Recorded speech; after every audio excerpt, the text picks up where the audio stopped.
Hello, my name is Aaron, and I'm a student at City University of New York and a youth member of Democracy-Ready New York Coalition. Welcome to the third annual summit on civic readiness, presented by the Democracy-Ready New York Coalition and Center of Education and Equality at Teachers College, Columbia University. And now we'll hear from the New York State Senator Shelley Mayer, Chair of the Senate Education Committee, with open remarks for today's event.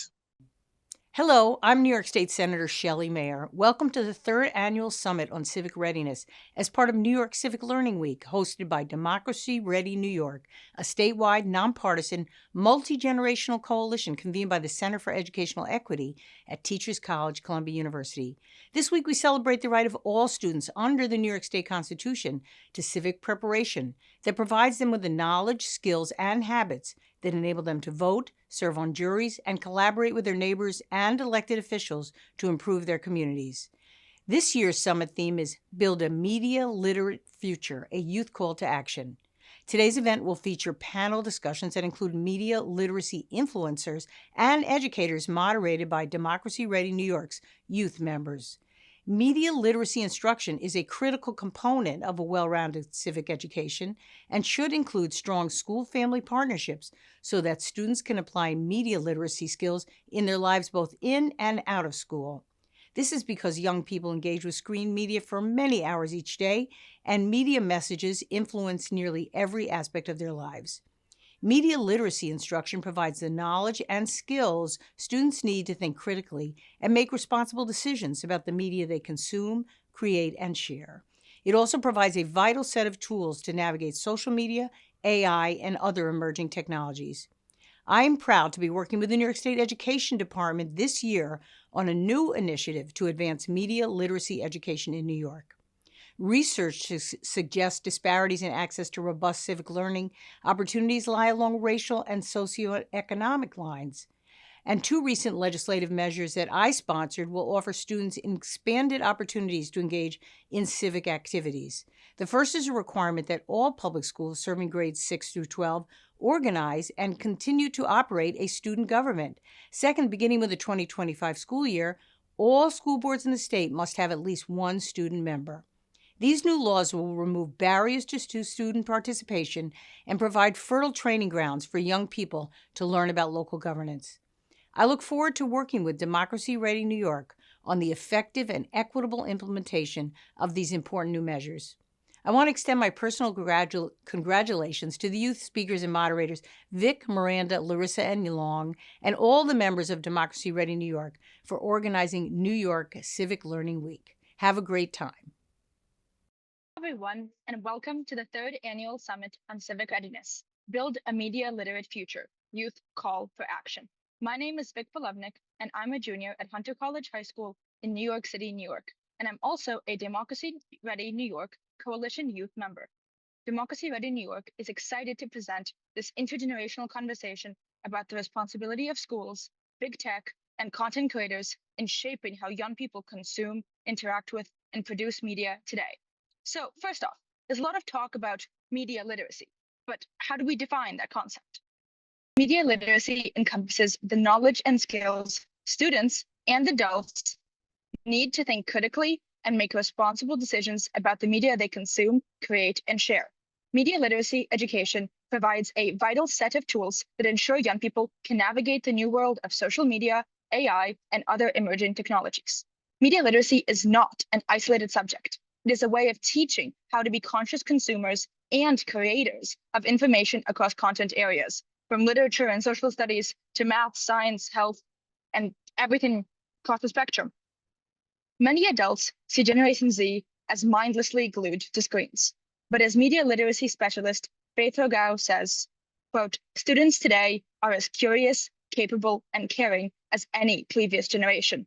When they miss things in media, it's because they aren't yet fully literate, not because they are naive, shallow, or addicted to screens. What they lack, what we lack, is better remedied by media literacy education than by protection or judgmental assessments of their media choices. Within today's evolving media landscape, it is no wonder media literacy is increasingly difficult for everyone. It's not even just youth. Since 2018, the multi-generational, statewide, nonpartisan coalition of Democracy Ready New York has been committed to preparing all New York students for civic participation and has advocated for providing young people with the media literacy knowledge, skills, and habits to use media positively in their own lives and in safeguarding our democracy. Most recently, the coalition has recommended an action plan to guide New York education officials in advancing universal media literacy education and to ensure New York does not continue to fall behind other states that have already taken steps to ensure their students become media literate. We'll share links to our work in the chat and in a follow-up email after the event. We encourage you to share the message widely to help ensure New York students have the access to the media literacy education they deserve. Now, you'll hear two panel discussions moderated by other members of our youth cohort. In the first, we will speak with reporter Jack Newsham, social media influencer Kelsey, and youth advocate Arielle Geismar about navigating responsibility and influence in today's media landscape. In the second, we'll hear educators' thoughts on prioritizing media literacy education in schools. I will now hand it off to Miranda Chiguma and Chris Kobara to introduce our first panel. Thank you. Hello, my name is Miranda Chiguma. I'm a student at Binghamton High School, and I'm a Democracy Ready New York youth member. Hello, my name is Chris Kobara, and I'm also a Democracy Ready New York member, and I go to Murray Bertram High School in New York City. Jack Newsham is a reporter for Business Insider's National Desk, writing about the confluence of money, power, and big names in business, politics, and entertainment. Mr. Newsham has contributed to the New York Times and Boston Globe. He is originally from St. Louis and graduated from Yale University with a bachelor's degree in economics. Kelsey Russell is a media literacy influencer and co-host of First Stop News. She recently earned a master's degree in sociology in education from Teachers College, Columbia University. Ms. Russell uses print media as the vehicle for promoting a natural sense of curiosity, improving media literacy, and better emotional regulation when interacting with news. Her TikTok page, where she dynamically reads different newspapers and magazines to her audience, has over 100,000 followers. Arielle Geismar is an ethical tech activist. She is a co-chair of youth-led tech ethics organization Design It For Us. A native New Yorker and recent graduate of George Washington University, she is a longtime organizer and advocate for mental health, social media well-being, and women's and LGBTQIA+ rights. Her leadership has been recognized by the New York Times, Washington Post, CNN, MTV, New Yorker, and noted in Teen Vogue's 21 Under 21 and Forbes 30 Under 30 lists. So, we would like to start by posing a couple of questions to all of the panelists. Then we'll have some questions for each of you. So starting off, how would you characterize the media landscape today? What are its strengths and challenges?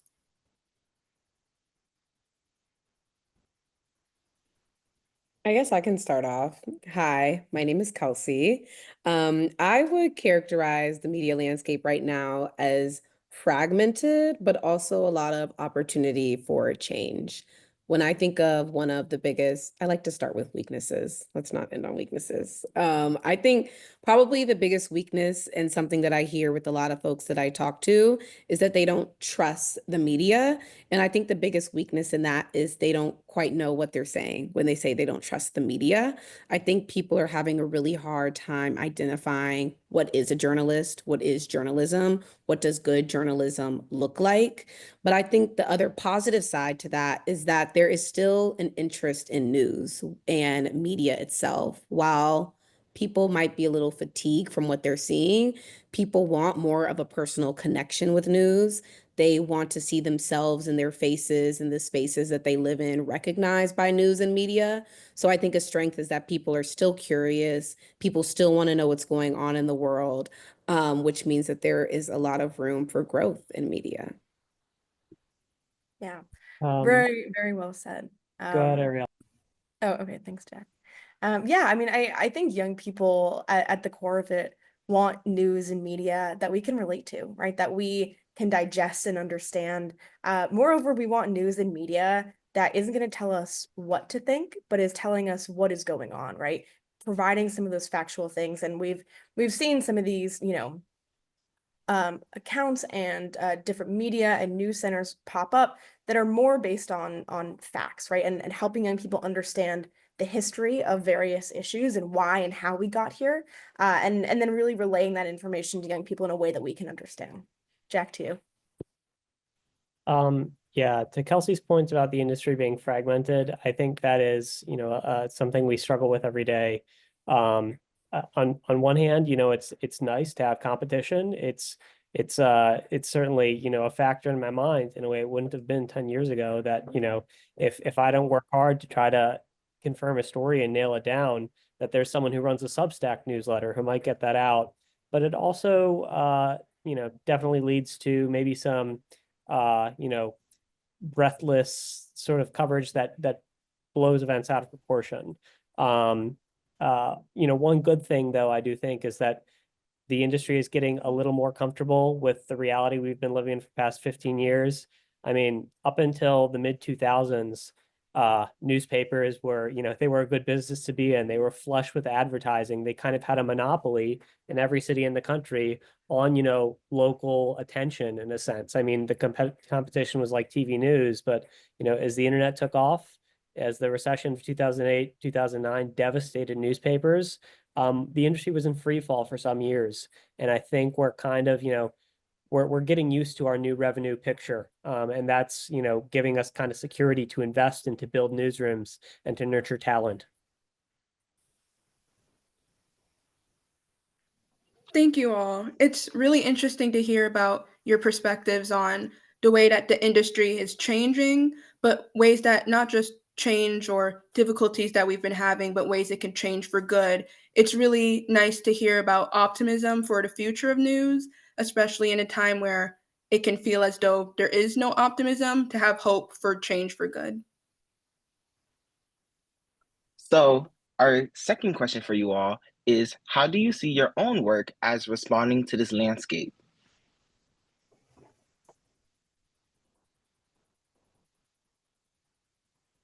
I'd be happy to handle that, or to field it first. So as a reporter at Business Insider, we're a big newsroom with a lot of different roles. We put out video that you may have seen in your social feeds, news articles you might have seen on Google, MSN, or Yahoo, and as well as content on our own website and in our own newsletters, which is something we're starting to emphasize. I'm on our national desk, which is focused on, breaking news and getting exclusive stories that you can't read anywhere else. And as part of that, I take my job seriously to try to, find things that are interesting, that have an impact on public discourse or people's perceptions of public figures, and to confirm whatever I can to the best of my ability, starting with the identities of my sources, going on, so it's not just, some random person tweeting from an anonymous account that I'm, throwing onto the internet and amplifying. I'm confirming who I'm talking to, who these people are, and trying to confirm the information they're sharing with me, with documents, with public records, things like that. And, muddling through this all and getting, out there at the end of the day, a story that people are hopefully going to engage with on some level. I think for my work, since primarily it's focused on social media and I use print media as a vehicle, I tend to focus on the actual first two steps of media literacy. The first being description, which is, what are you reading? Where are you reading it? How did you get it? Who wrote it? When did they write it? And then also the next part is analysis of, right, what are themes that I'm seeing that consistently are popping up when I'm reading the news? Maybe why is this author talking about this and not that? But I think really the primary step that's often missed in media literacy is just a sense of curiosity and being interested in things that might not naturally interest you. And I found that print media has been a way to do that, especially when a lot of us get our news on social media and we live in a positive news algorithm where if I show my news that I love blue, blue, blue, and purple, if I do see red, green, it's probably going to be in a way that makes me feel icky and interact with the content, because that's the primary purpose of news online, is to get clicks. So I think for me, it's about introducing younger people to other forms of media that might not be solely on their devices. And that sounded like I aged myself, like their devices, our technology, and realize it's really important to also read things that make you naturally curious and then apply those steps of media literacy. So I would say reinvigorating curiosity, making sure we do that description, and then analyzing what we're reading. So I come from it from a maybe different angle. I currently serve as the co-chair of a youth-led tech ethics nonprofit. So we're a group of young people who are advocating to make social media safer and to help young people understand why we feel the way we do about our pieces of technology. And Kelsey really just, hit this on the head, which is that we help young people understand that there are algorithms that help determine the kinds of things that they see. And one of the things that we explain to young people is that algorithms are neutral in terms of your moral compass. And what I mean by that is, you could see a piece of news or a video that's graphic or that's shocking that you don't want to see. And because you'll likely spend more time watching it, you'll maybe send it to someone, maybe you'll comment on it. Those are all things that just tell the algorithm, people are paying attention to this, right? So let's push this out even more, because these algorithms are AI generated codes that help, and their main purpose is to have people spend the most amount of time on the platform. So it wants to give you as much emotional shock value, whether or not you like it, to keep you on the platform. And so that's how we show up to this conversation, which is helping young people understand, the first piece of news that you see may be the most shocking. It may be the one that elicits the most emotional reaction because that's the algorithm's purpose. And that's why I really appreciate the work that Jack and Kelsey are doing, which is distilling the news and really, providing it in an accessible and a way that upholds journalistic integrity. So young people are not just relying on algorithms and what, AI decides that we should be seeing, but actually what we should be seeing.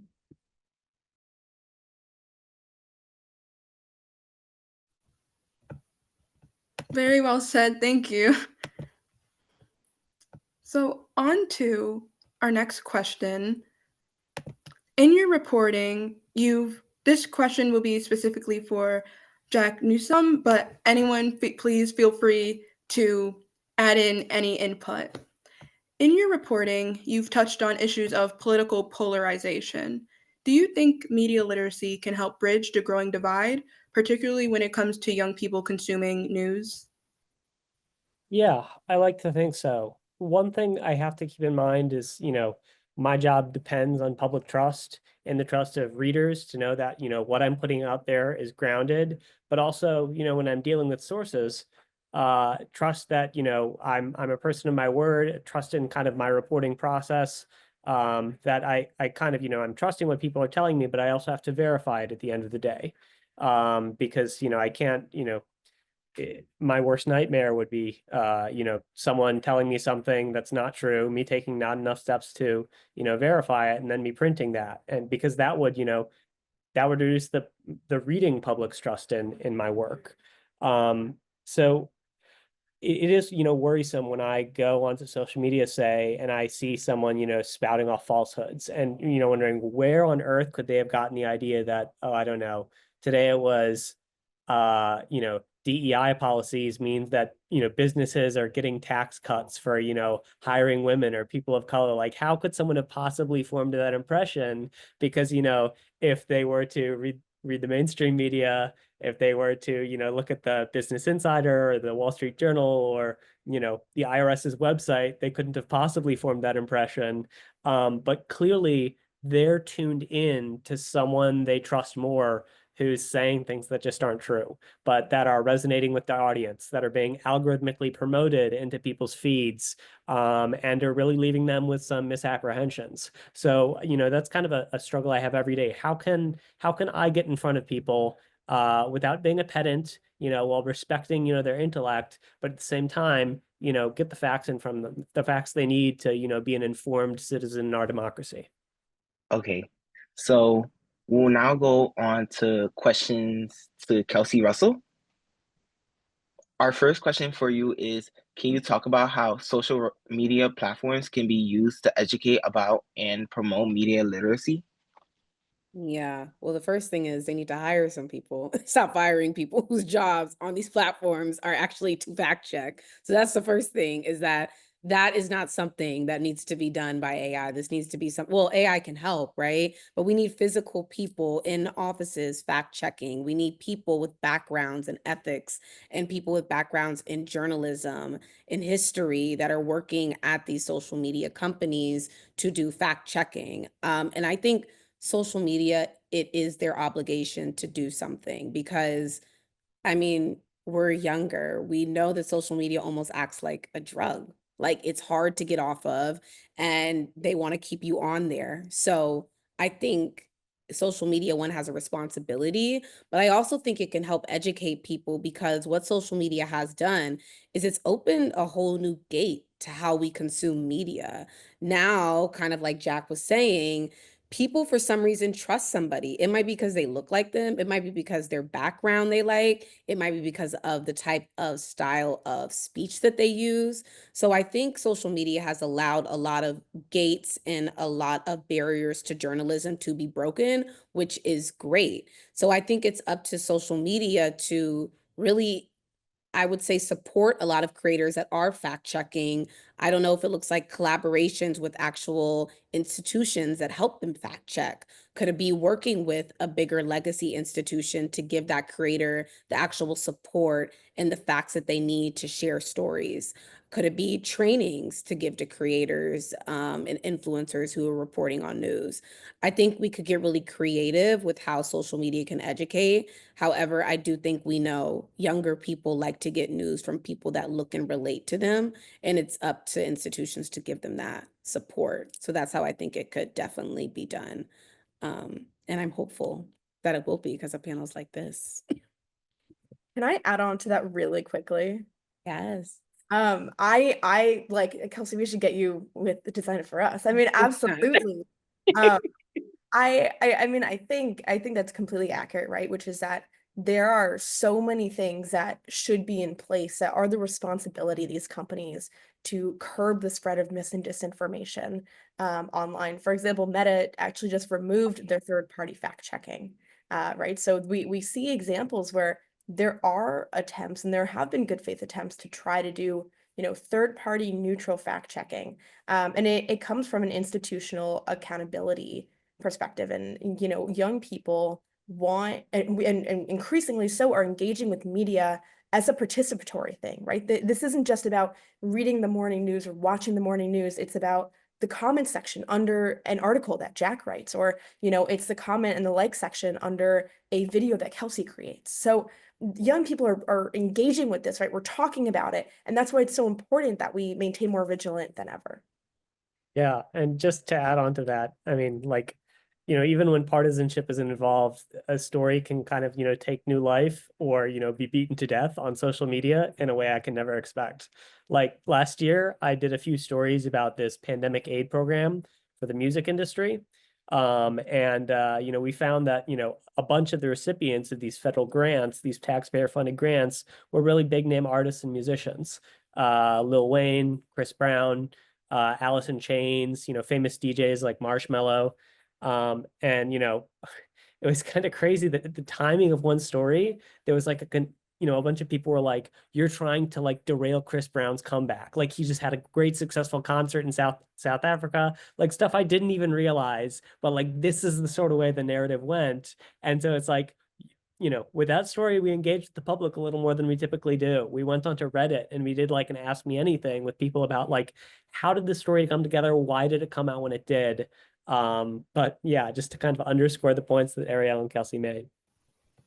Thank you. And our next question is, as a content creator for Kelsey, you must deal with a lot of backlash, like in comment sections, even DMs we know are also unfortunately being used as outlets for hate, especially when dealing with controversial topics.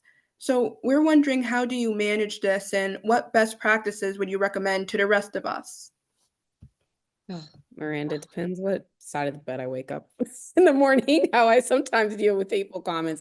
I think the first thing is when it comes to disinformation or misinformation in my comment section, that has to be dealt with immediately.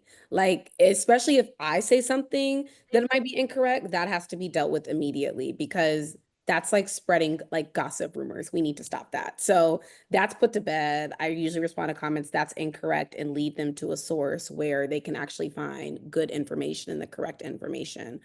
But when it comes to people personally attacking me, I tend to remember it is a certain type of person that for some reason chooses to get online and spew hate. And that's not the type of person I am.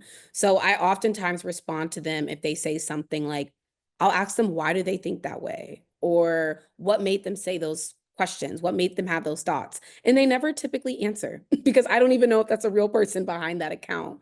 But I will say for younger people, I think it's really important to remember that in-person conversations and expressing to people how you feel, the way that comments made you feel, making sure you're putting your phone down. If you have a social media career like me, it can be tough, but only limiting yourself to see comments and likes at a certain hour of the day, because you have to protect yourself. And also remember that the people around you and your support network that are physically near you can actually do more good for you than the harm that people are doing to you online. So that's how I deal with it. And if I wake up on the wrong side of the bed, I might have the nerve to comment back like, I wonder, you know what? I'm gonna leave it there. But I usually might have something a little sassier to say back if they catch me at the wrong time of day.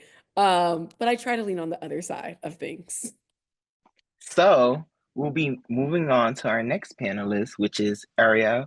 So our first question to you is, do you think youth activism is affected by the changes in access to technology like cell phone bans, AI, or proposed bans on apps like TikTok? How? And if any other panelists want to jump in, you're more than welcome. So how much time do we have? Like hours, days, or what? The short of it is yes, right? Young people's civic engagement, our activism, our advocacy can sometimes depend on our access to digital tools. And I'll start with a little caveat. So my background is in student organizing. I'm New York City public school born and raised. So this is particularly exciting for me, for all of those who are educators in the New York City public school system. But I grew up, right? In high school, I was doing student advocacy in New York City, and I was using social media platforms like Instagram and Twitter to mobilize and activate my peers. And that's still what I do almost a decade later. So young people, right, we are using the tools that are available to us, but tools like social media are almost ubiquitous in terms of the way that we live our lives. So it's not just the place where we advocate, it's a place where we're talking to our friends, catching up with old friends, looking for jobs, getting in relationships. Like, we live our lives online. So of course, a lot of our advocacy also happens online. Now, this also can impact, right, what tools we have, right? So you mentioned things like AI, right? If we're talking about dis and misinformation, we've seen so many times that AI, it's called an LLM or a large language model, like think ChatGPT, can do something called hallucinate, right? Where maybe you ask your students, or maybe you're writing a paper and you ask ChatGPT, write me an essay about civic engagement and technology. And it can make things up. And then we can put that online. And then at some point, we're not quite sure what the barrier between real and fake is. So young people, we use these tools, we use social media to mobilize and to organize each other, right? Whether it's a walkout, a protest, a mutual aid fund, young people are using these tools to connect with each other because we use these in our daily lives for everything else. This is no different. You asked about the TikTok ban in particular, and that's hours and hours of conversation, but there are all these tools that young people want and that we use to mobilize each other. At the same time, some of these tools have some really concerning features, right? When we talk about Instagram, there have been reports that Instagram, has been censoring different keywords that do have to do with advocacy, right? That, there are creators who talk about issues on both sides of the aisle who are getting blacklisted from the algorithm because the algorithm doesn't want and doesn't view these videos as a priority for whatever reason. And so a lot of what we talk about is transparency with an algorithm, right? Understanding what is this algorithm that's making decisions and how can we use it to organize ourselves and each other. So just threw a ton of things at you, but the short answer is yes, there are absolutely ways that we communicate and organize with each other online. And at the same time, there are a lot of questions about how these platforms even work. And there are a lot of desires for more transparency. Thank you for your answer. And so our next question will be that as an advocate for digital mental health, how do you think responsibility should be shared for young people's social media well-being? And what role can schools and educators play? Yeah, so digital well-being, right, is this concept of, mental health principles, taking care of yourself, applied particularly to the digital space. And sometimes when I have these conversations, people, are like, oh, well, what's happening on the online world versus the offline world? And what I always say to that is that they are one and the same now, right? It's not, what happens online stays online, what happens offline stays offline. What happens online is a direct reflection of our offline world. And our offline world is also mirroring the conversations that were happening online. So that's kind of where I would start. Can you repeat the question? Because that was my preface for it, and then I wanted to get into the question, but this question has escaped me. Yeah, the question was, as an advocate for digital mental health, how do you think responsibility should be shared for young people's social media well-being? And what role can schools and educators play?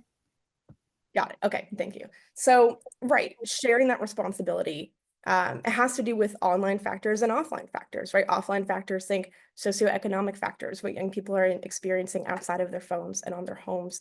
When we talk about digital wellness, one of our first priorities at Design It For Us is talking about the platforms that exist, right? So making sure that there's transparency in what's happening and asking and advocating for these companies to build safe infrastructure for our young people. For us, this looks like things like advocating for policies that turn on by default privacy settings for people under 18, right? So we believe, if you're under 18, your location data, your identity data shouldn't be bought and sold by big tech conglomerates. That's one of the policies that we work on a state-to-state basis. There's absolutely room for collaboration in terms of teachers and parents and young people. And I work every single day with teachers and parents and young people and policymakers and lawyers and advocates to come together on this issue. But one of the things that I think these large companies can benefit from sometimes is placing all of the responsibility and the blame on the schools and on the parents. When you're a parent with a busy schedule, you wake up in the morning, you have to get your kid to school, you have to get yourself to work, you have to collect your child from school, you have chores to do, you have people to talk to, you have more work. Who knows more about the safety of these platforms than the people making the platforms? Who understands the intricate workings of its effect on young people than the people who are studying its effect on young people? There is room, and there should be room, for parents and schools to be involved and to have a say in digital wellness. But I also think that there's a high degree of responsibility that we sometimes forget to place on these companies that know more and have more capacity to do more and should be doing that.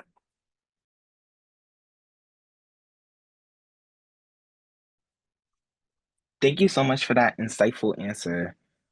So we'll have our last question for all of you, and it is, what do you think educators and education policymakers need to understand about today's media landscape to help ensure all students are prepared for their civic responsibilities? This is a question for all of our panelists. Just a couple quick thoughts. In the same way that, I, as someone who's in the news media, obsess about trust and, do my readers trust me? Do my sources trust me? How can I build that trust? That's something that, teachers and parents should be thinking about too. Obviously, kids, when we're younger, we have, a natural closeness and a deep trust in our parents. And when we become teenagers, maybe that trust weakens a little bit. Maybe, you know, sometimes we completely hate our parents, but, you know, if parents and teachers have trusting relationships with, you know, their children and their students, that is like the foundation to build on and kind of inculcate, you know, knowledge and values about, you know, civic engagement. Like it I think it's, you know, really problematic if it's, you know, a for-profit company that, you know, uh whose ultimate, you know, bottom line value is keeping people locked into an app and seeing advertising. Like if that is like the thing that a teenager trusts the most, I mean, that is like really bad if that's the situation we're in. And so, you know, adults, people in the media industry, similarly, we need to think about how do we, you know, gain teens' trust and use that to inculcate, you know, good civic values. Thank you so much. And thank you to all of our panelists for your responses to our questions. And we'll now be moving on to our Q&A section, where anyone in the chat or in this Zoom who has any questions, they'll be free to ask. So one of our first questions is, what do you see as the appropriate role of adults, from parents to policymakers, in relation to kids' media use and exposure? I can take this first, which is I think in my work, right, I lead a youth-led coalition of young people who are passionate about this work, but we work in collaboration with a lot of other folks, right? So that's parents, it's folks in schools. I think, right, when we talk about adults, not all adults are a monolith, just as not all young people are a monolith. But just giving opportunity and asking genuine questions, right? Like ask young people, like, what are you seeing online, right? You know, like let's talk about what your feed looks like. You know, encouraging adults to really, you know, we call it co-creation. Try to envision a different future, right? Like if you could change social media, what is that? Okay, are there any policies or is there any civic work that we can do? Can we talk to our school board about it? Can we talk to our elected officials about it? So really empowering young people to put ourselves in the driver's seat and to know that not only are we young people who really care about this, we talk about our lived experience being our expertise, right? Who better to talk about the impact of these new social media products than the young people who are impacted by them the most? So in terms of adults, right, just giving, you know, room and capacity for young people to talk about these things and to share our perspectives, but also really believing and resourcing young people who are really passionate about this. And I mean, I can guarantee that there is a young person in your life who cares about this and who is thinking about this and who's like, why am I spending so much time on my phone? Why can't I get off my phone? I'm tired and I want to go to bed. Young people are thinking about this on scale. We just need the resources and the support. Yeah, you know, two things occur. This is very similar to the points I just made, but you know, one place to start is the same way adults exercise digital self-care, or at least when they're at their best, you know, encouraging their students or their children to exercise those same forms of digital self-care, using, you know, apps that, you know, tell you when you change settings so that you know when you spent too much time doing something that might not be good for your productivity or for your achievement. Like, you know, spending too much time on Twitter or Reddit or, you know, whatever the problem might be. Like, I know that when I have screen time on, like I am shamed and I do spend less time, you know, on my phone, which is, you know, it's, I know spending time on my phone is not, you know, productive for like deep learning and deep research, which is like what I like to do. So why should I do it? Like in this, you know, and I feel like that's a point that can be made. And you know, there's one last thing that's, you know, it hasn't been in the news as much as it was like, you know, in the fall, say, but I know there's a lot of schools and school districts that are like banning or sharply limiting students' access to phones during the school day. And I, for one, hope that there's actually, you know, some deep research going on here. And so that, you know, in a year when we look like, you know, was this successful? Did this, you know, help us, you know, advance student achievement and, you know, student happiness and success? Like, that they'll be able to answer that question with data and not just with vibes. Yeah, I also would say too, in terms of um policy, well, one, I feel like it's important for parents to realize too, a lot of the digital consumption and addiction that their kids have to their phone, they also could possibly have to their phone. So I love the idea of making it a group conversation that is something that everybody is going through most likely in the household. I also think it's up to education policymakers to get creative too. And I mean, call me old school, but I do think it's important that young people do get off their phone. But also, we have to remember there are social and emotional learning components that young people have been raised with because a lot of their communication is digital. So, how do we recreate and reteach those and teach them in a different way that also helps their digital communication? Does that look like having prompts outside on the playground? Does that look like having conversation starters? Does it look like talking about things in real life that are going on online, even though it's all real life? But I also think it's up to policymakers to education policy is not the hottest thing. It's not the hottest thing when it comes to passing laws. So what does it look like to get creative and pass it in different ways that don't scream education, media literacy, especially in this super divided area that we're in? So amongst what everybody says, creativity and collaboration and putting the young people first because it's going to be their future. So making sure they're leading those issues. Our second question from the audience is, how has the new administration been affecting your work? How do you plan to adjust the new political environment in which there is a real threat of information and data erasure? I mean, as a reporter, I can feel this some. I mean, for the past month and a half, 2 months, it has been, my at least 3/4 of my time has been spent on, covering news related to the new administration. Whether that was the flurry of executive orders that came out of the White House in like the first week, or the activities of Elon Musk's Doge team inside of federal agencies. They're moving very fast and they're upsetting, long-standing laws, precedents, traditions, call them what you are, what you will, like there's a lot changing. So there's a lot of news being made. In terms of like how I actually do my job, yeah, I mean, the fact that Donald Trump has been very, aggressive and uh, disagreeing with the press has me thinking about, my digital security, has me thinking about my rights, has me uh, having conversations over encrypted channels and, being worried when I'm meeting with someone who's maybe not supposed to be talking to me. Are there cameras, around? Is there any way that someone could overhear us? Yeah, I'm thinking about, basically how do I keep these sources trust? But like, you know, it's just it's really forcing creativity. It's not creating like panic. It's just, having me think a little more carefully about my work and think a little more broadly about, the perspectives I'm where I'm looking for data and information. It's, I'd be thinking, I should be thinking this hard in Democratic administration too, it's, power wants to protect itself no matter whether it has a D or an R after its name. But yeah, the kind of that's kind of where I've been this past month and a half or so. I love what you just said. The main thing I can say on behalf of an organization like Design It For Us, one of the main things that we advocate for is our young people's right to be safe and to feel safe online.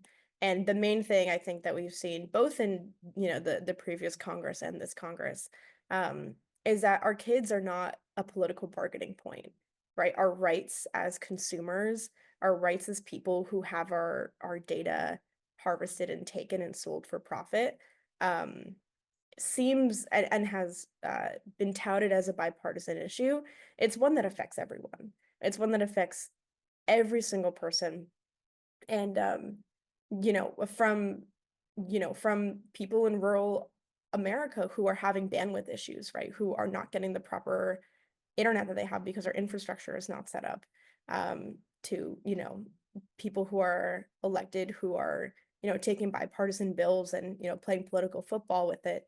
The main thing that we're seeing is that we're still rooting our advocacy and making sure that elected officials know that there's a real desire for change around this topic. And that, our young people are not really up for debate. I would say for me, the new administration, when it comes to social media, I feel like because of the quickness that things have been happening, especially working on a kids news show, our priority has been what is an executive order? What is a federal agency? Because so much is happening and so many people do not even know what is going on, that just trying to make sure they can understand the base layer of bricks so then we can build upon, and really understand what's going on. But I would also say something that I think is important to use in social media, and I've done this by amplifying other platforms, is that we are obviously in a time of social stratification, of economic stratification, and this is not the first time a country nor any country in the world has gone through this. So I think that that's something I consistently remind my platform, is that even if it feels icky, there is another side to it. I don't know what getting to that other side is going to look like. None of us can predict the future. But I do think it's important to remember and also lean on older generations that have seen similar things in their lifetime. Ask them for advice, ask them for hope. Because while young people are extremely important, we also have to have intergenerational conversations about this stuff. So that's how I feel like my work has shifted, is at least adding a sprinkle of optimism of some sort in this world. That's absolutely right. I just want to, second what you said, Kelsey, like the sort of professional, news media that we think of as, normal on some level, from CNN and panel shows to people like me writing online media to someone who's, reporting for their local newspaper in Boston or Cincinnati or Pittsburgh or, Denver, or wherever. That's really kind of only like a 50-year-old era that really only goes back to like the 1970s. Right. Like, as I was reading this book about war reporting recently, and it was talking about journalists coming to cover the war in Korea in the 1950s, and one of them bringing guns, like I'm going to participate in this war. And this whole idea of like journalism as something that's, you're on the sidelines and you're professional and you're just observing, and you're kind of maybe suppressing some human instincts you might have to be participatory, to take a side, to be subjective. Like that is, basically, that is a relatively recent invention. So to some extent, we're seeing people like peel away from that and be a little voicier when they're engaging with their audience. That's kind of a return to form. Yeah, I totally hear that. I also think, just on the point of optimism, like I know we can sit here and talk about like misinformation and algorithms and like all this doom and gloom, but I mean, there are some incredible people who are working on this, like case in point, like Jack and Kelsey. Like there are incredible journalists, people who are talking about this, people who are doing really big thinking about this. So it's not all doom and gloom and going to be terrible. Like I have the privilege of working with the most amazing advocates, young people, parents, educators, policymakers, on a daily basis to tackle some of these things. So there are people working on it, just so you don't walk away feeling so sad. Thank you. And our last question will be, why are biased media sources so normalized? What more can be done to provide or promote unbiased sources? Start. I think, this goes back to something that I said in the beginning, which is that there are algorithms that are nameless, faceless, and unaccountable pieces of technology that are feeding to us various viewpoints based on what we've already consumed.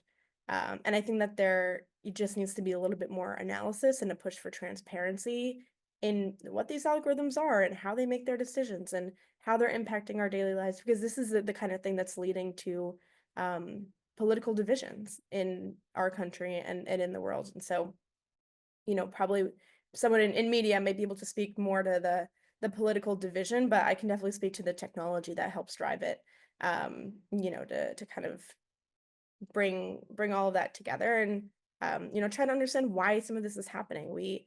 These are pieces of technology that we use on a regular basis. These are things that we, from my perspective and from the perspective of our organizations, have a right to see and to understand how these essential things are playing out in our lives.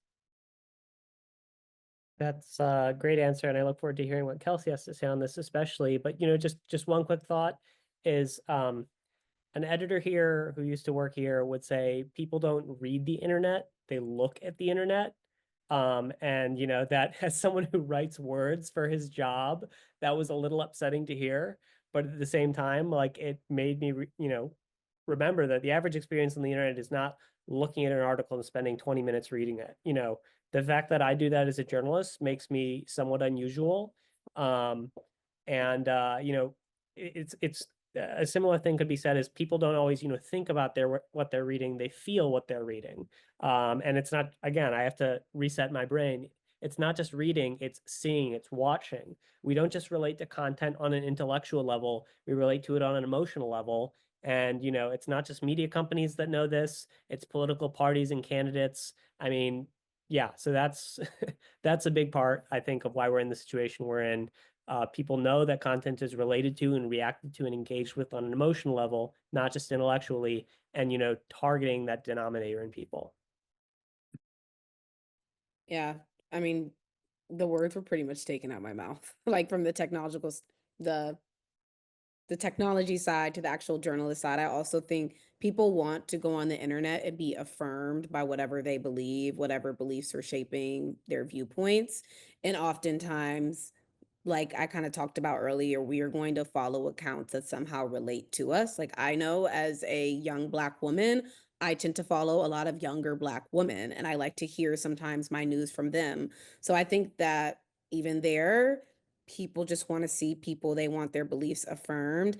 And I think what we can do about it is oftentimes whatever we're looking at, whatever we're reading, if we can take the extra step to click on the link, to go on the website, to even go through the followers of what account that account is following, check what their sources are, what they look like. I always relate to young people. Like if you can do that for an ex, or if you can do that for somebody that you might be like Instagram lurking on, I feel like we can apply the same thing to a newsroom because we all like do it.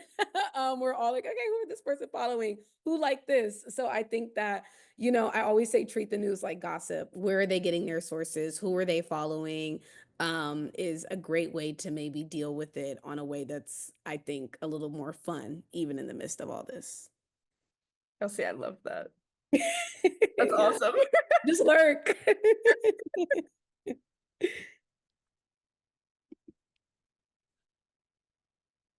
Which I also have to say, I think points to young people's media savviness that even older generations might not be as aware with, is the way people are able to track, find connections. So we need to use that for news too, not just people.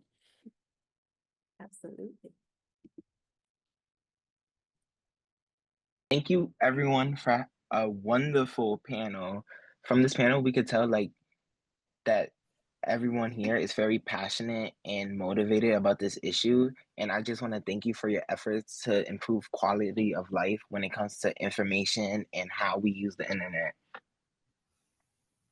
Yes, thank you very much for your time.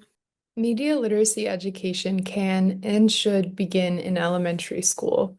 Inquiring Minds Institute's newest inquiry-based student-created game demonstrates this. It's called Media Detectives, Cracking the Case of Click Clack Moo, Cows That Type. We're going to see a short clip from the video launching this Friday as a part of Civic Learning Week, which was filmed at Democracy Prep Harlem Elementary. It shows kid detectives reading and analyzing clues in various popular media, such as newspapers, YouTube, and Instagram posts made up of animals from around the farm. The media and students taking on roles as farm animal sources provided all the clues to solve the mystery. Who taught the cows to type? Where did they get a typewriter and paper? Were Democracy Prep students able to sort through all the misleading or accurate clues in order to crack the case of Click Clack Moo, Cows That Type? Let's watch and see. So, can you tell fact from fiction? Can you tell what is mostly true? Can you tell what is something is mostly untrue? If your answer is yes, you will be a good media detective. Can you tell? Yes. Okay, okay. So detectives go to Dina?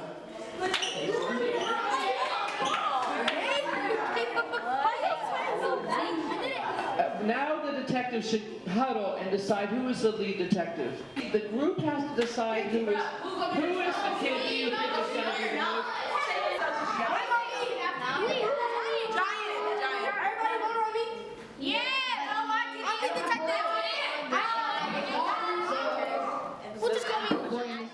I need you to make a circle around Dina so that you guys can mostly all see. You're saying that it's the mouse. Why do you think it's the mouse? I think it's the mouse because I guess she made a trade with like the cow and stuff. Cause I think that because she said she was like the mouse said they were in their house eating cheese and they said they had a lot, but the cows were threatening her cheese. How would she have a lot? And then she said something about she gave them what they needed. If you're whoever helped them, could you please stand up just to make sure? No, I knew it.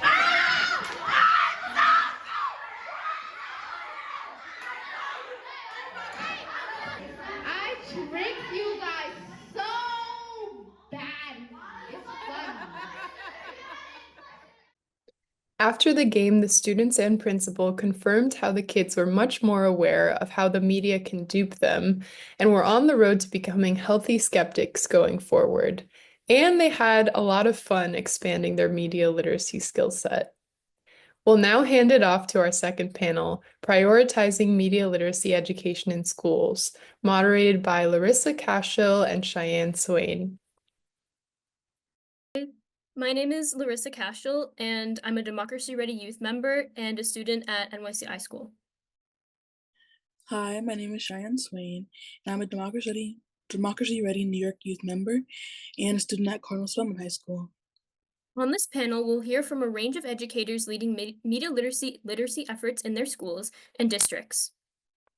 Arielle Camhi is the superintendent of schools for the Baldwin Union Free School District on Long Island. She is known for her innovative approach to education, creating profession-based academies, transforming classrooms into collaborative spaces, promoting inquiry-based learning, and prioritizing media literacy. Dr. Camhi has received numerous accolades, including being named one of Education Week's Leaders to Learn From and winning the ISTE Sylvia Sharp Award for District Innovation in Technology. Christopher Harris is a director of the School System Library for the Genesee Valley BOCES, an educational agency supporting 22 small rural districts in Western New York. He was a participant in the First American Library Association Emerging Leaders Program in 2007 and was honored as a library journal mover and shaker in 2008. In 2022, Dr. Harris was named a senior fellow for the American Library Association. He is the lead on the Library-Ready AI PK-12 curriculum project. Mary Kate Lonergan is a media literacy educator and social studies curriculum specialist in the Fayetteville-Manulus School District in Central New York. Passionate about fostering critical thinking, media literacy, and informed citizenship, she emphasizes media literacy as a core element of the social studies curriculum. Mary Kate is a KQED media literacy innovator, acts as a teacher collaborator and consultant with Ithaca College Project Look Sharp, and served as a mentor coach with the Media Literacy Lab's Media Ed Institute. And Paul Tomizawa is a technology coordinator at the Edgewood Elementary School in Scarsdale Union Free School District in Westchester. He's been a New York public school elementary educator in the Bronx and Scarsdale for over 25 years. His sweet spot for teaching includes media literacy, digital storytelling, and building online communities with children. He believes that understanding the meaning of media and the intent of the content author is an essential skill for online consumers of all ages. So now we'd like to move into some specific questions for each panelist. Feel free for any of the other panelists to jump in if you'd like to add any information. And we're going to start with Miss Mary Kate Lonergan. So, Miss Lonergan, what is media literacy? Why is it so important? Well, thank you so much, Larissa, for the introduction. And I just want to say what an honor and a privilege it is to be here and to hear the panel before so many salient points. But so to answer your question, media literacy, I even wore my media literacy t-shirt today. Media literacy, well, according to NAMELY, or the National Association for Media Literacy Education, their definition, and the one that I usually rely on, is the ability to access, analyze, evaluate, and create and act. And I like to add reflect into that, using all forms of communication. So, you know, the journalist who was speaking before mentioned something like this. Yes, it's reading in a traditional sense, but it's also it's reading in addition to added with symbols, images, and sound. So for me, and I think the other panelists would agree as well, is media literacy is just literacy, period. It's literacy in today's 21st century media and information landscape. So it's teaching kids to read, yes, in the traditional sense, but also to decode using sound, images. And then I think another piece of it is understanding the platforms themselves, whether it's, you know, the internet in general, but also social media platforms like YouTube and TikTok and that sort of stuff. And so really, for me, media literacy is getting students and adults, because I think many adults need these skills, are lacking in these skills, is getting people to just habitualize curiosity about the media that they're consuming, but also creating. It's just habitually being curious and asking questions. Who created this? I think Paul's bio mentioned that. Who created this? What's the purpose? How does that affect its reliability? What are the economics involved? You know, just those basic questions that we see at the heart of media literacy. It's getting habitualized when we're consuming and also creating, because let's face it, you know, a lot of my students are on social media or have a phone, and if they've ever taken a picture, they're media creators. So it's just, you know, trying to get kids to be aware of the power of curiosity.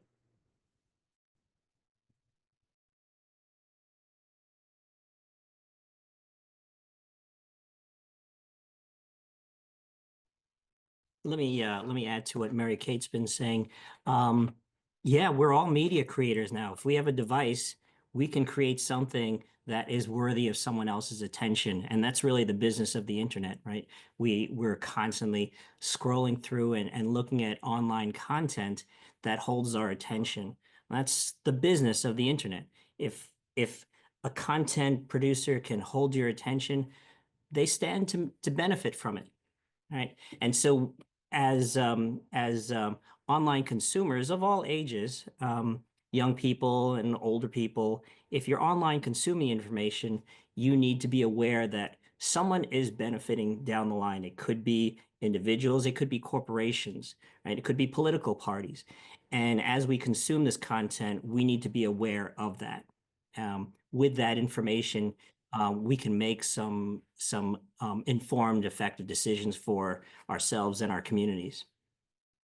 I'm just going to jump on this idea of literacy. So when we think about literacy, we think in the traditional senses of literacy. That clearly needs to be expanded in the way that we address it. Literacy is really just the deep understanding of something, whatever that something is. If it's a book you're reading, if it's a math problem you're doing, in this particular case, it's understanding whether or not the information that's being presented to you is credible, if it's viable, it's true. And so, you know, one of the things that we like to do in Baldwin, we've embraced the 6 C's, and included in that is communication, which clearly this is. It's collaboration, which is what all of this is about. It's citizenship, which is, I think, a piece that is missing that we really need to focus on. Critical thinking, which is essential in today's day and age. I mean, it has always been essential, but it is even more critical now than it was before. And creativity. You know, creativity in some cases is kind of being used against us, I think, in the way that things are being presented in front of us. And so really focusing in on the 6 C's and making sure that this topic of literacy, media literacy, news literacy, that definition of literacy is really broadened and is more pervasive in what we do in our schools. Thank you so much for the insightful responses. One more question for Ms. Lonergan. What do you wish other teachers, parents, or administrators knew about teaching media literacy? Well, a couple things, and it goes to what we've all just said here. And particularly, I want to reiterate what Shari just mentioned, and that is that it's a civic skill, but I also think it's a civic necessity. And this closely goes along with the other imperative that I think people need to know about media literacy is I think often, I'm a classroom teacher of 17 years. I know I know how busy it is. You are so overwhelmed, and so as a parent too, so parents and teachers. So I think a lot of time people hear media literacy, especially in the K-12 setting, and they think, oh, this is just another thing to teach.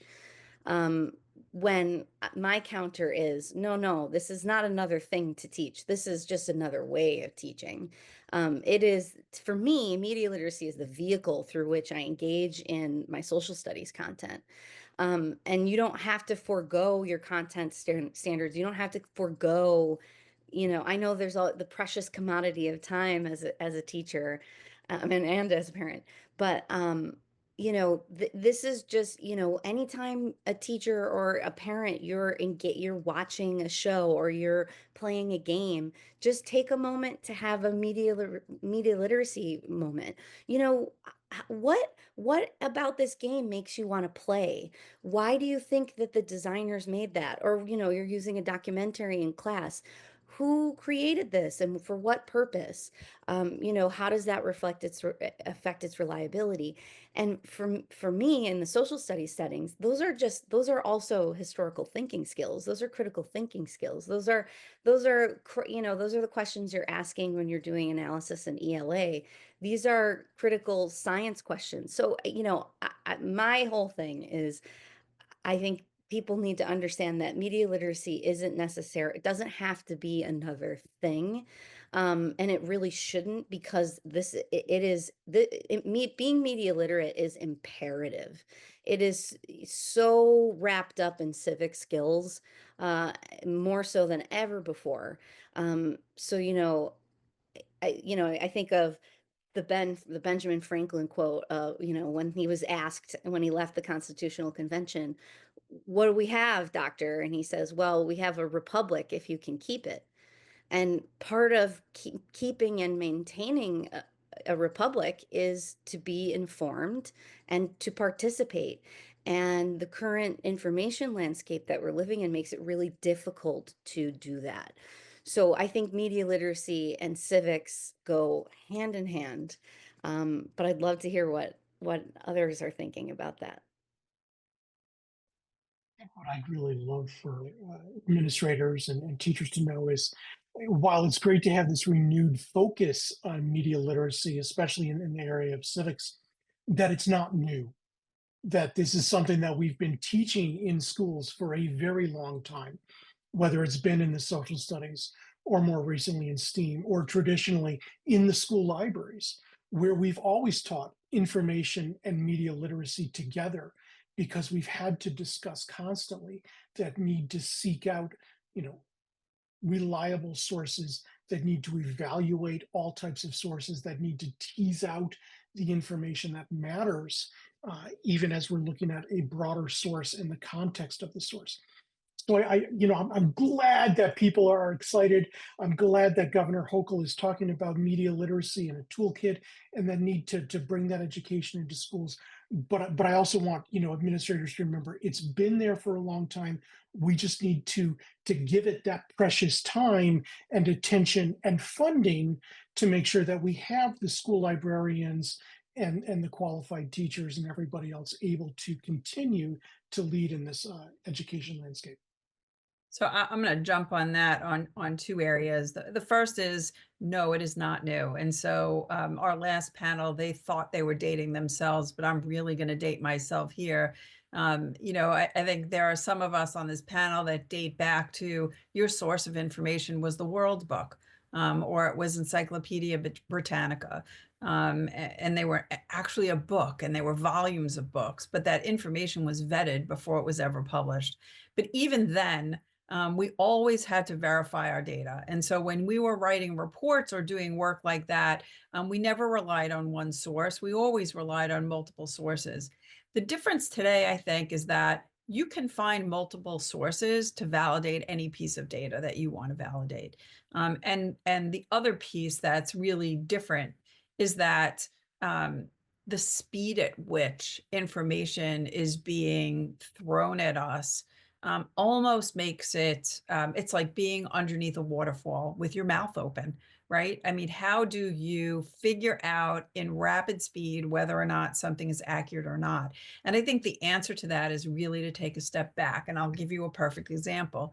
So as we're on this, this Zoom and on this webinar, an email comes through because, information is hitting you at all different angles. And it is about a new cut in funding to schools for USDA for school breakfast and lunch.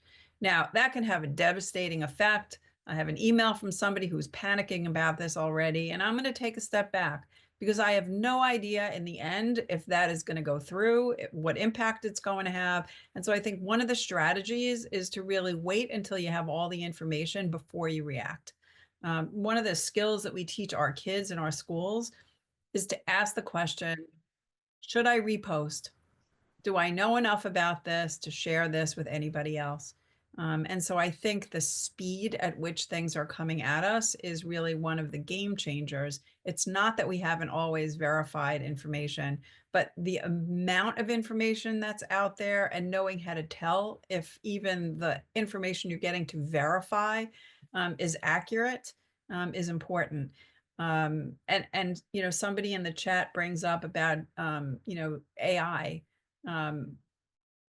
I think the answer there too, there's a lot of common sense here. I have a video of people endorsing other people for president. I'll leave the names out. And just by watching them, it cannot be true. It cannot be true. And so really just using some of our critical thinking or reasoning or is a method of asking a question to take a step back to do the work that you need to do to verify. Those are lovely answers, and I want to thank everyone who contributed. Our next question is for Dr. Chris Harris. You created teaching materials on AI and AI literacy. Can you talk to us a little more about the relationship between media literacy and AI? Yeah, absolutely. I had the wonderful opportunity to lead an effort on behalf of the school library systems of New York State, thanks in part to funding we received from the Allison Rosen Foundation, to really develop the first of its kind in the country, a pre-K through 12 scope and sequence to discuss how we should teach not just with AI in schools, but how we should teach about AI to students, but also to our teaching colleagues and to parents as well. It's so important. And so we have all of those resources are online at libraryready.ai on that website. And so they're freely available for everyone to use. It's so important for us coming from the library perspective. I've gotten questions about this, hey, isn't this a computer science issue? Isn't this something that the computer programming classes are teaching? But the problem is AI is so embedded in that creation of content, the tools that we're using and the way that we're seeing them used, that we can't just talk about AI as a computer science issue. We have to talk about the intersection of computer science, media literacy, everything we've just talked about, and from that library perspective as well, our information seeking practices to make sure that we as teachers and students as well are prepared to be using this. One of the biggest things I've seen is some districts saying, oh, we're just going to block all the AI. We're not going to use it. We're not going to allow kids to access it, which is a little laughable because, of course, you all have phones and, you're going to access it at home. And when you graduate in a couple of years or even a couple of months for the seniors that we've heard from today, you're going to go maybe onto companies, and the companies are going to expect you to work smarter. And that means using AI. Like I use AI in my job role to help me create content, to help me validate content, to help me review and summarize content. And so we need to be talking about how to use it safely and effectively. There are lots of media literacy issues, not only in the consumption and the creation, but just understanding how the technology itself works. So we do need to talk a little bit about computer science, but we don't need to get in the weeds of machine learning and large language models. We just need to understand that artificial intelligence is built on an algorithm. all artificial intelligence uses algorithms, which are computer programs. Now, not all algorithms are artificial intelligence. So right now, every company out there and every product is slapping now with AI right on the cover. And so we always have to look at that and say, well, that's not really what you're doing. You're just using an algorithm. But we need to understand those algorithms. And we heard about this already, that the algorithms drive what we consume because they drive what we see. But we need to dig a little bit deeper and understand the bias that is behind the algorithms, the unintended training biases that are introduced in how these algorithms are created and programmed. For example, one of the most egregious examples right now is the use of facial recognition technology in law enforcement. It really does not work. It has a horrible, false positive and false negative rate working with facial recognition and people of color. And yet decisions like who to arrest are being made based solely on the decision of those algorithms without the human in the loop making a judgment call and saying, those people don't look alike. And we think that's crazy. But a lot of us are old enough to remember when GPS first came out in our cars, there were news stories all the time of people turning and driving into lakes or driving on railroad tracks. And you think, what are they doing? Well, the problem is we as humans have this really bad habit of believing computers. We trust computers. We think computers can't make any mistakes. And so we turn and drive down the railroad tracks without stopping to think about it. And so if we're going to trust all of the output from generative AI, even though we know it gets things wrong, we know it makes things up, we know it has bias, we know it has hidden coded stop words and topics it will not talk about. Even though knowing all of that stuff, we're still, as humans that make mistakes, liable to trust the computer. So I want to make sure that we're talking with students from the very earliest times we see them in schools, from pre-K. And one of the priority concepts we identify at the pre-K level is just talking about, hey, those smart speakers, like Alexa or Siri, there's not like a little fairy inside the speaker that's doing something. It's a computer program and it gets things wrong. That's why, like mom or dad, they'll ask Alexa to play music and they say, stop, Alexa, stop. That's not what I asked you to do. Because Alexa gets things wrong. And so we need to make sure that we're pausing and having, I think we heard earlier in the last panel about that media literacy moment, right? Have that media literacy moment and say, let's stop and talk about, hey, the AI, the algorithm, the tool, the computer, it made a mistake there. Computers do that. So we need to always verify what we're doing. So that's really been our focus. We approached it and we had a chance to really work with librarians and some of my colleagues, the library system directors. Every school in New York State has a school library system that works with them and helps them. We had professors from Cornell, we had computer science teachers, we had other folks from schools. We all got together and said, what would be most important for our students to know from the very youngest ages all the way up to being seniors, where we are expecting them to do some very careful analysis of tools that they're going to use. And so we've pulled that together. We're still, rolling this out across the state and getting more schools to make use of this and talk about this. But we're really excited about the opportunity to have this new approach to understanding AI as a part of that media literacy conversation. Thank you so much. I'd like to now ask Mr. Paul Tomizawa some questions about elementary school civic literacy. So, Mr. Tomizawa, do you think that elementary school students are too young for media literacy education? Why do you think it's important to start this teaching of media literacy education early? Well, they are not too young, and I would say that they're already getting an education on their own at home. They have their personal devices. From a very early age, they're often handed a device and in some cases left on their own to just scroll or watch video after video after video. The media education that we would like to see in schools everywhere would provide that explicit instruction, the guidance that they would need in order to use the technology in a safe and responsible way. A media education that we'd like to see would help young people self-regulate to know when to use the device and when to put it away.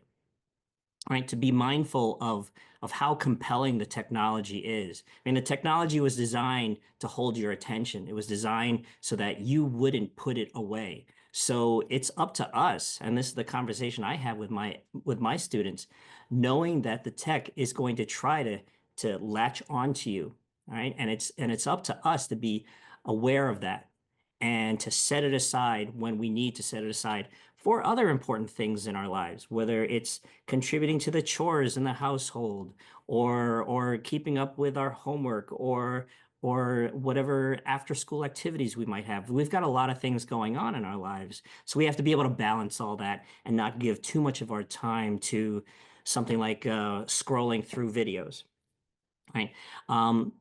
Media education would also be helpful in identifying techniques used for persuasion in the videos that we watch. We may not realize it while scrolling through and watching all these videos, but there's often a hook being put into us, right? We're watching these videos and they are they're telling stories that get us to believe in certain things or to like certain people or certain products, right? We're being influenced, we're being persuaded to feel a certain way. And it's important for us to know what these techniques are that are making us feel a certain way about things that are being presented in these online stories. A media education would help us develop skills for identifying credible, reliable information and as well as credible and reliable sources of information. As we discussed earlier, there's an awful lot of information out there, and it's coming at a speed that we have not seen before in human history. And there is a volume of content, volume of information that's hard to keep up with, especially when you start factoring in the use of AI tools to just create this content and pump it out. It's hard to keep on top of it. And as Mr. Harris was saying, when you start training these large language models and feeding them information that's online, a lot of this content may be placed there, maybe put out there to create a false narrative. And if you have enough of that content in these large language models like a Copilot or a ChatGPT, that's determining the truth, right? And that sets the narrative. And so that's why it's so important for people of all ages, especially young people in schools, to start developing those skills to know what is a credible source of information, how to vet it with other sources. We still use the same practices that we've been using for years to cite multiple sources, right? We don't just take one source and accept it as gospel, because that one source may be someone else's interpretation of reality, right? And we may not want to fall for that. We may not want to make ourselves vulnerable to accepting, to embracing someone else's perspective, premise of reality. All of this, if we have a healthy media education starting from kindergartners, and we also forget that a lot of the skills that we use that are embedded in other curriculum areas, they are also they can also be considered part of a healthy media education program, whether it's a kindergarten or first grade trying to identify a just right book. We'll look at the book cover. We'll look at the title of the book. We'll look at the author. We'll look at gather all this information. These are media literacy skills, right? as we analyze primary source documents in social studies, historical documents. These are all media literacy skills. So they are embedded within, these skills are embedded in all curriculum areas. It's not necessarily come to the library, come to the tech class, come to this class or that class, and you're going to get a media literacy education. It's broad-based, and it should be. And as we expose children to these types of skills and concepts, then they are more likely to start talking about it and articulating it, right? They're already exposed to video content online. What we need to do is give them the opportunity to talk about it and to recognize things within that content that are so compelling.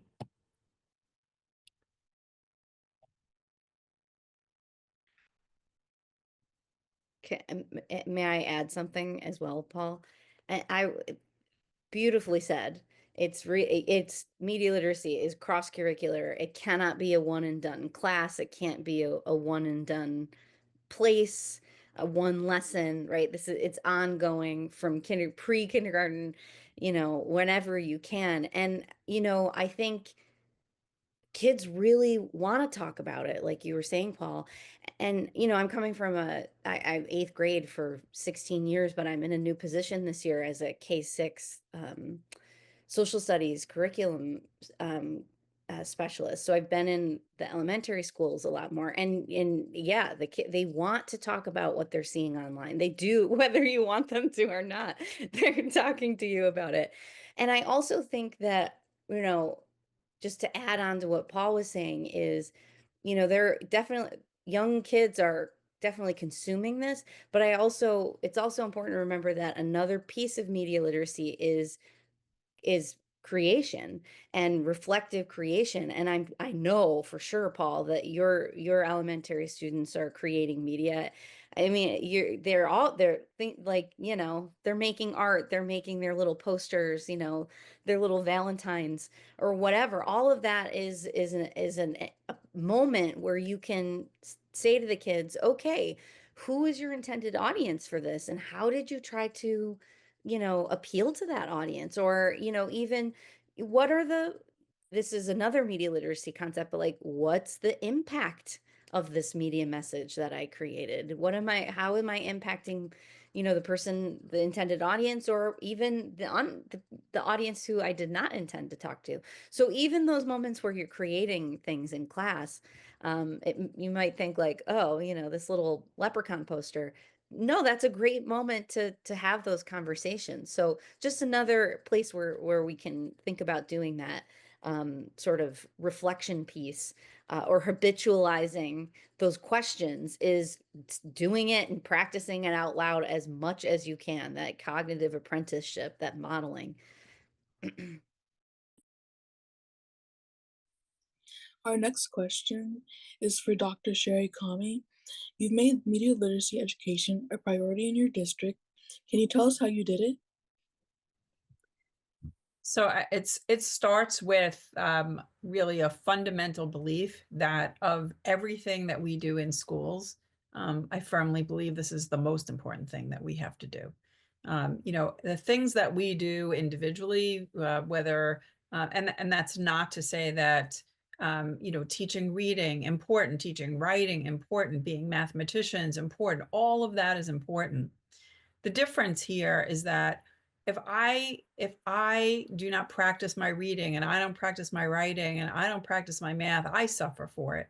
If I don't know how to tell the difference between real and fake information, everybody suffers from it. And so this idea about media literacy and the importance of it is so escalated, I think, at this point. For us, media literacy is all about seeking the truth. It's that simple. Seek the truth. And so we work combined with Stony Brook University on Long Island. They have a news and media literacy division. We received a grant from them to begin this work, which helped us to write the curriculum and train a subset of teachers. And that's where it started. It started from the need to do this, because it is probably the single most important skill that our young people and our adults, that's a whole other conversation, need to engage in. and then actually just making it happen. For us, and Mary Kate really, if you listen to her, she just asked like 6 questions. And so media literacy is really based in the idea of asking the right questions. How do I know this is true? What sources do I have that are valid? Where did it come from? And what we teach our kids is how to ask the right questions.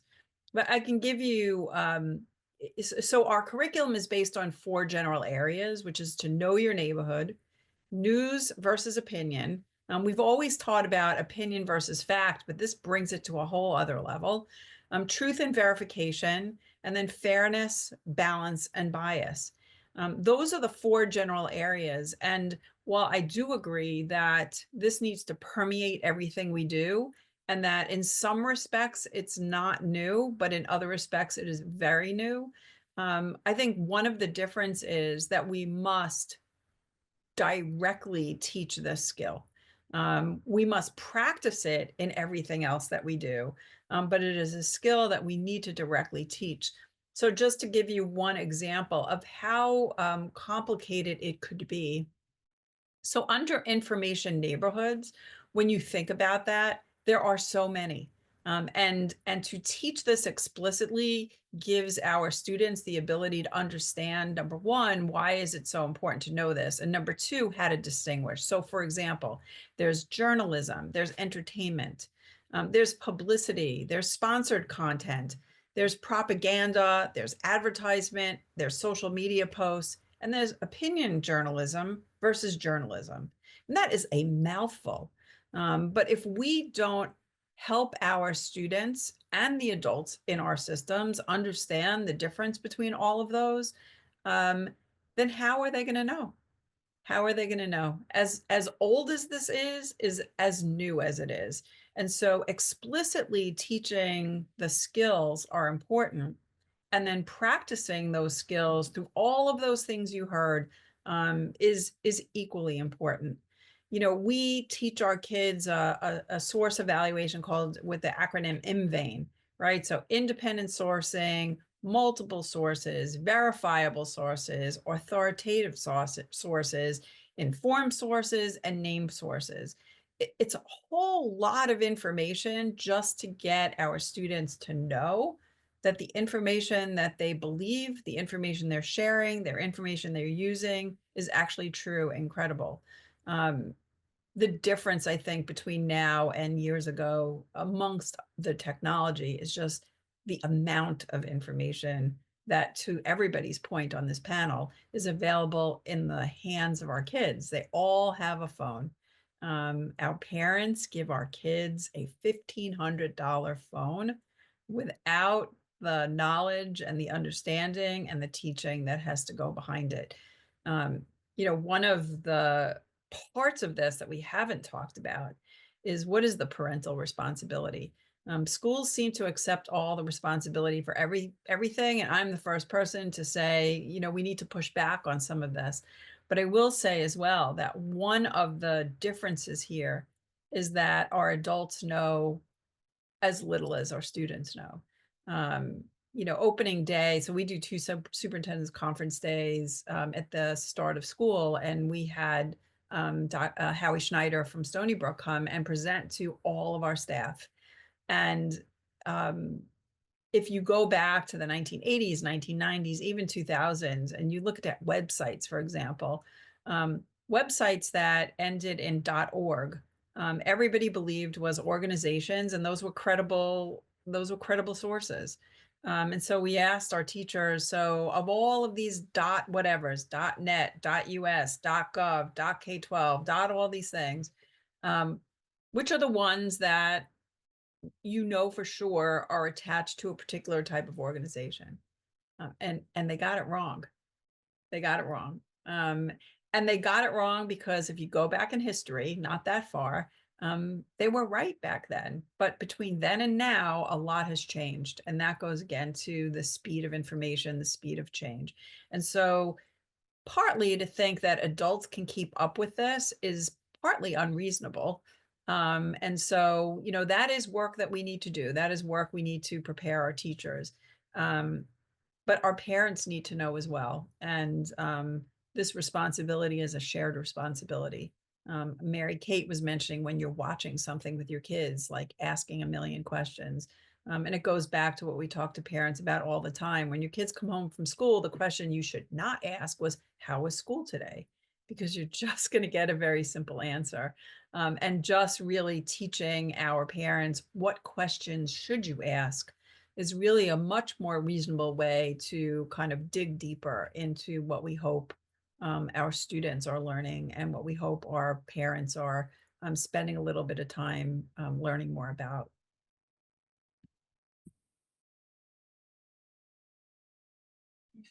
You talked a lot about parental responsibility, but as for districts, what steps would it take for a district to make this a priority in, I guess, their area and to change the steps or take the steps to do this?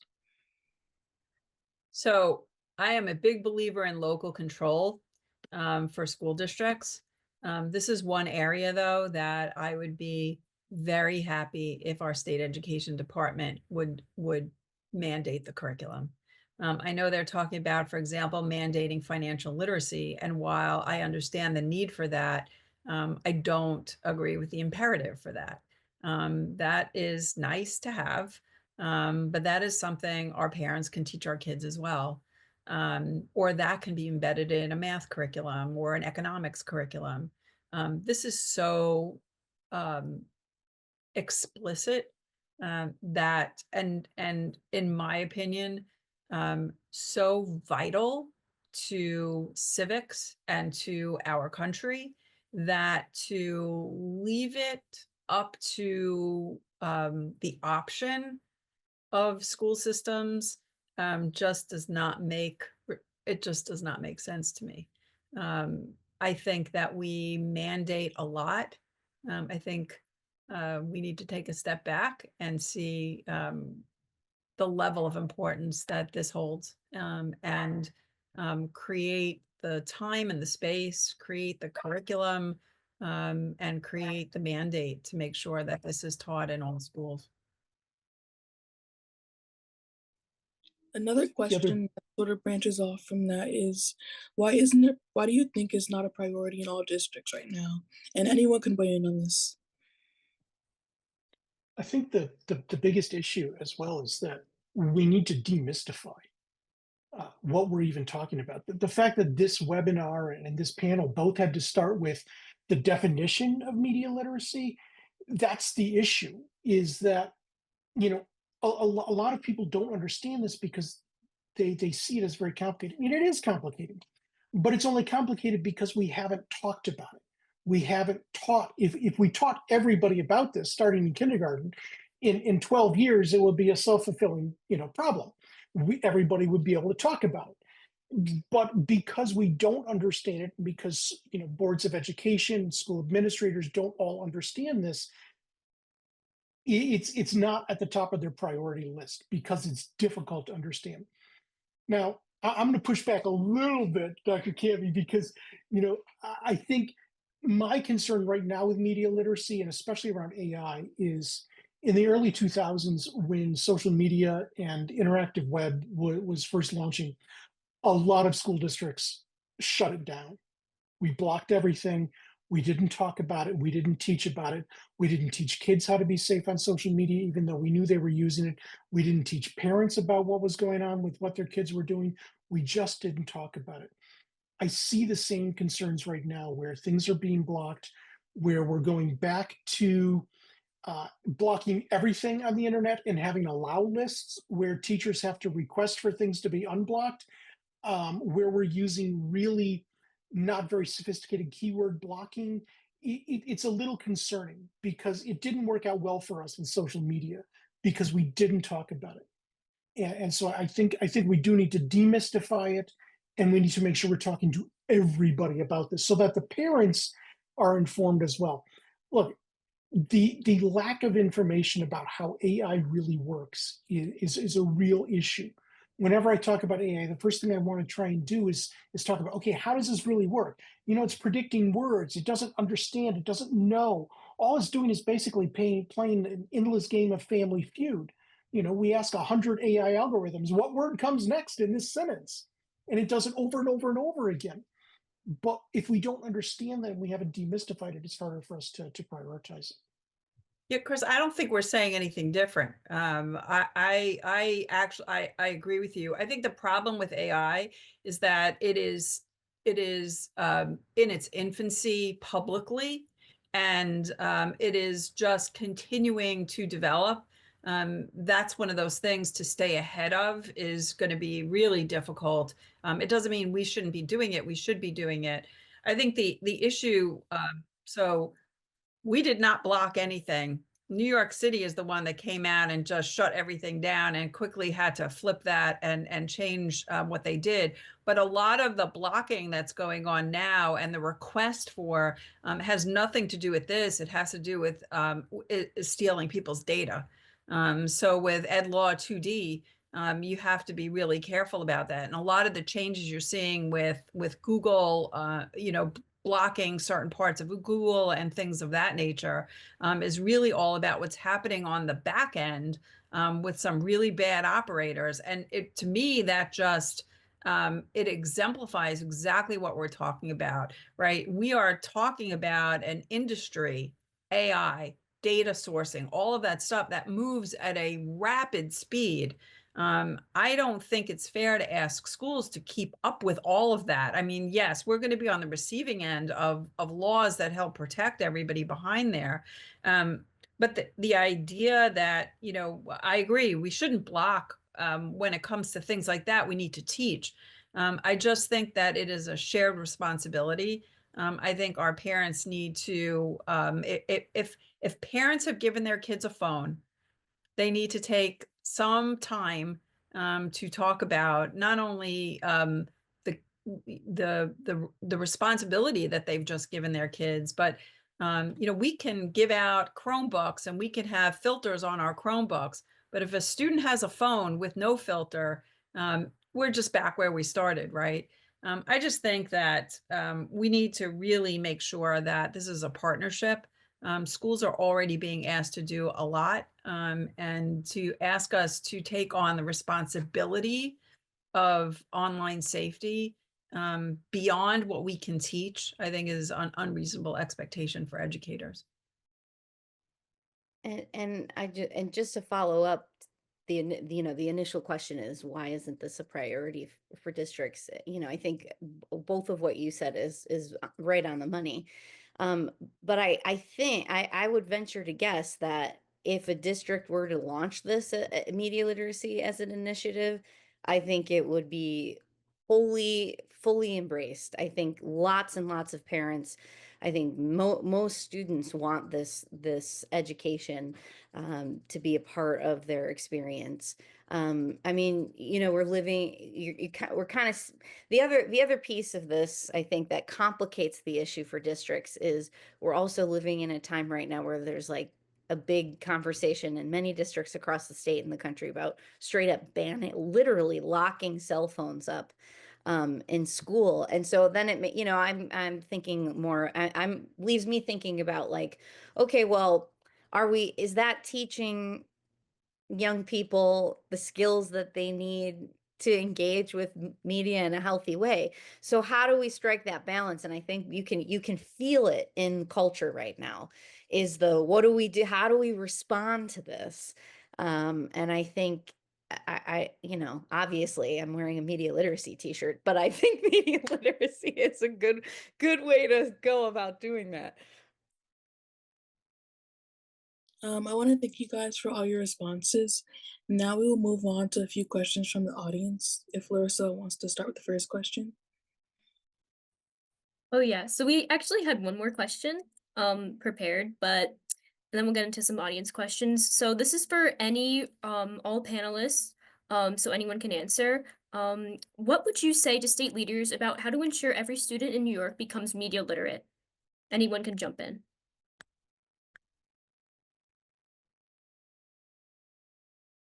I don't think you can ensure anything unless it's mandated from the state education department. But in Baldwin, we have brought in news and media literacy grades 6 through 12 in ELA and social studies as embedded skills, but explicitly taught in those areas. But the expectation is that across the board, we are using those skills that have been taught to do good work. So, this panel, for example, this webinar is a really good first start. But if you're asking how do you ensure across the board, the only way to do that is as a curriculum mandate from the state. And I think not just a curriculum mandate, I think it needs to be a curriculum mandate with an identified person that's going to be responsible for leading or facilitating that instruction. Maybe it's the school librarian, because they have that skill set already. But I think one of the challenges we've seen with the rollout of the new computer science and digital fluency standards is if nobody's assigned to it, everybody drops the ball on it, in many ways. And so it helps to have a person that really owns it. I just want to add to that, Chris, if that were true, right? If we were to go that way, whether it is with teachers or library media specialists, our colleges need to be preparing all of our teachers and need to be preparing all of our library media specialists on those skills. It really does behoove our higher education system to be doing that work, not just, by the way, for that, but that is an essential skill that every single college in the United States should be teaching every single student that's passing through their doors. Thank you. So now for some questions from the audience. How should different types of teachers collaborate to teach media literacy skills? I know that Mr. Tomizawa and Mary Kate Lonergan were kind of getting at this earlier, but to reiterate, how do you think that that different types of teachers from different backgrounds and teaching different subjects should come together to teach media literacy skills collaboratively?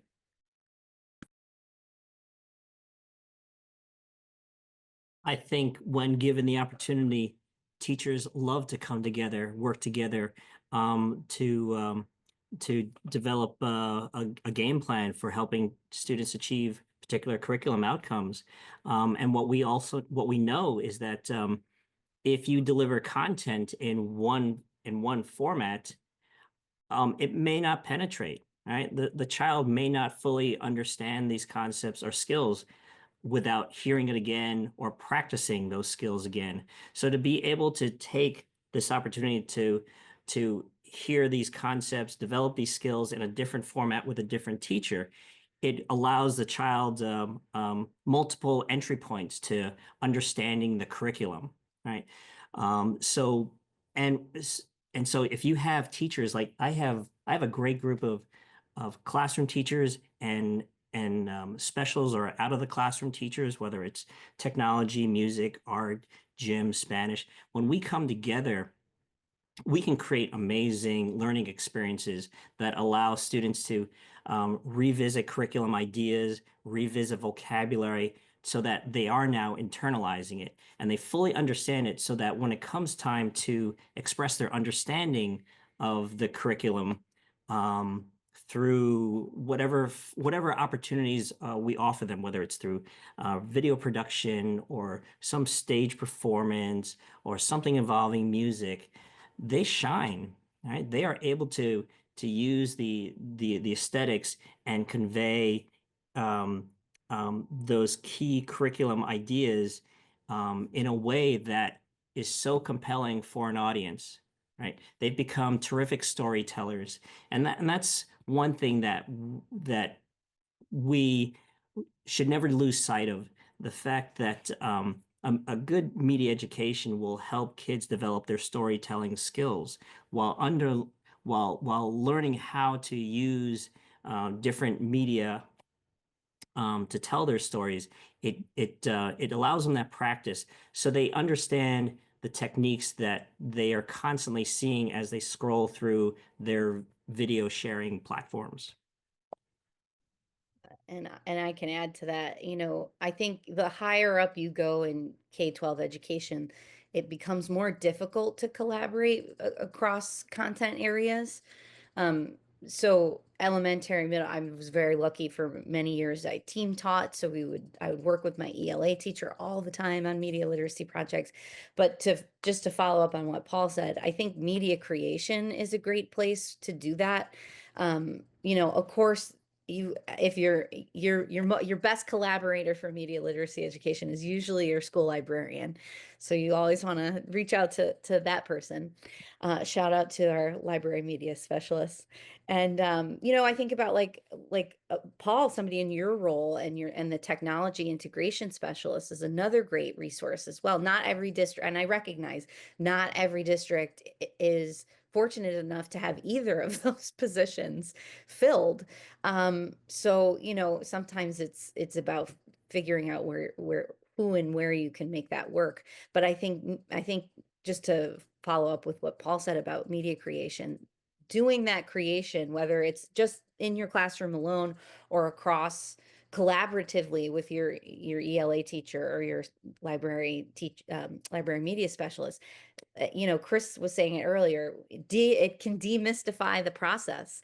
Kids make the same decisions media creators make, and they realize the intentionality behind every choice that goes into the media that they're creating. Oh, that music here, why? That helps me to reinforce the message I'm trying to make. Or, this camera angle, or less where, all that. If they're making those choices, then that helps them to see and pull back the curtain on the constructedness of media. Thank you for that response. Our final question is, what can teachers, parents, and other adults learn from youth about current media literacy and the current media landscape? Anyone can answer this.